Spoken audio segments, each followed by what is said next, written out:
Alors Monsieur Souchon, tous les étudiants de la région n'habitent pas en Clermont-Centre. Quid des développements des transports, notamment nocturnes, et un peu des connexions entre transports, entre Clermont, la banlieue et les autres villes de la région? Oui, bien. La question posée est tout à fait essentielle. Tout le monde n'habite pas Clermont. En effet, il y a 1 400 000 habitants en Auvergne et il y en a 400 000 environ dans la grande agglomération de Clermont-Ferrand. Moi-même qui viens d'Aurillac, je suis particulièrement sensible à ce problème. Ceci dit, il est complexe et c'est pour ça qu'il n'y a pas aujourd'hui de bonne solution. En effet, les transports collectifs sont organisés par ce qu'on appelle des AOT, des autorités organisatrices de transport. Et donc, chacune est compétente dans son rayon. La région a le transport express régional. L'agglomération de Clermont a le tram, voilà, le département du Puy-de-Dôme a les transports scolaires. Et il en est de même partout. Il y a au total 13 autorités organisatrices de transport en Auvergne. Et c'est là une grande difficulté. Parce que quand on veut des transports performants partout, ce qui est souhaitable à terme, il faut organiser une charpente de ces transports, c'est-à-dire, pour faire simple, aller du transport à la demande en zone rurale qui vient vous chercher au domicile, en passant par le transport express régional que nous gérons nos régions pour aller à la grande ligne et demain le TGV.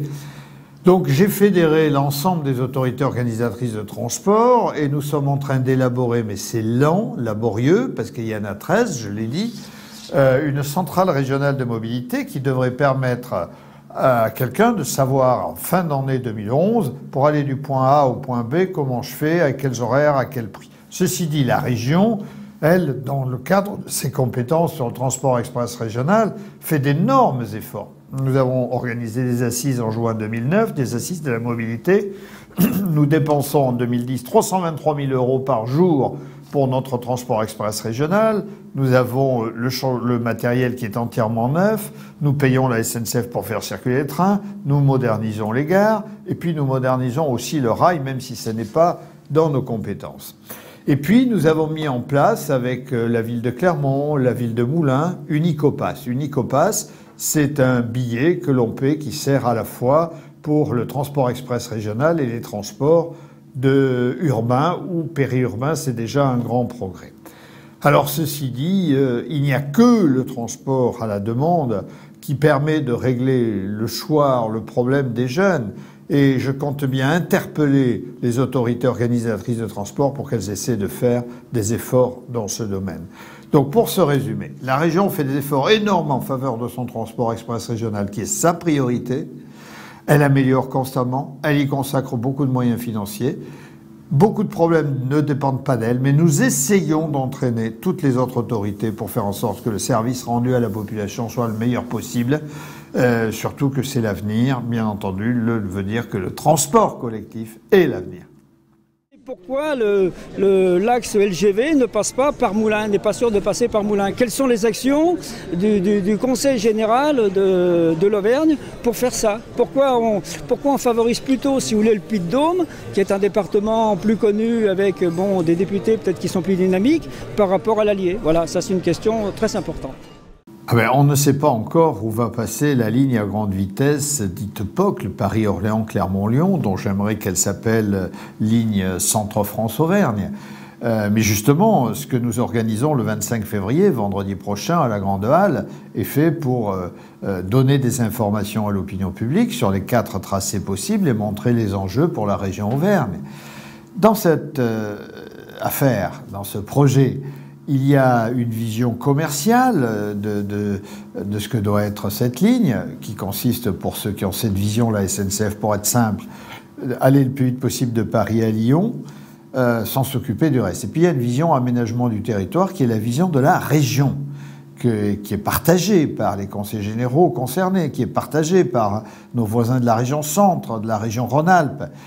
Et cette vision aménagement du territoire, ça veut dire pour nous que le train à grande vitesse, il doit passer entre Moulins et Montluçon, bifurquer vers la vallée du Rhône à peu près au niveau de Vichy, et ainsi irriguer l'Auvergne. Parce que le problème du train à grande vitesse n'est pas d'aller de Paris ou de Lyon à telle ou telle ville d'Auvergne ou d'ailleurs. Ça, c'est le TER qui doit le desservir. Le problème, c'est de replacer l'Auvergne et le Massif central au cœur de l'Europe et de permettre par la ligne à grande vitesse d'être en liaison avec le nord de l'Europe, avec l'est de l'Europe, avec le sud, l'Espagne, où le TGV avance à toute vitesse, et puis chez nous avec la façade atlantique. D'où le projet aussi Transline que nous défendons, qui viendra après le projet POC, le Paris-Orléans-Clermont-Lyon, et qui est une transversale qui doit relier la façade atlantique en utilisant le Poitiers-Limoges et puis Clermont-Ferrand, Lyon, Turin. Donc à terme, si on se bat bien, eh bien, la croix ferroviaire grande vitesse peut exister à Auvergne et être un facteur de développement exceptionnel. Mais pour l'instant, d'abord, les Auvergnats ne sont pas assez mobilisés. Et il faut qu'ils comprennent qu'il y a un débat public qui s'ouvre et qu'il va falloir qu'ils aillent faire part de leur point de vue. Et ensuite, si chacun veut que le train à grande vitesse passe dans sa ville, la cause est perdue.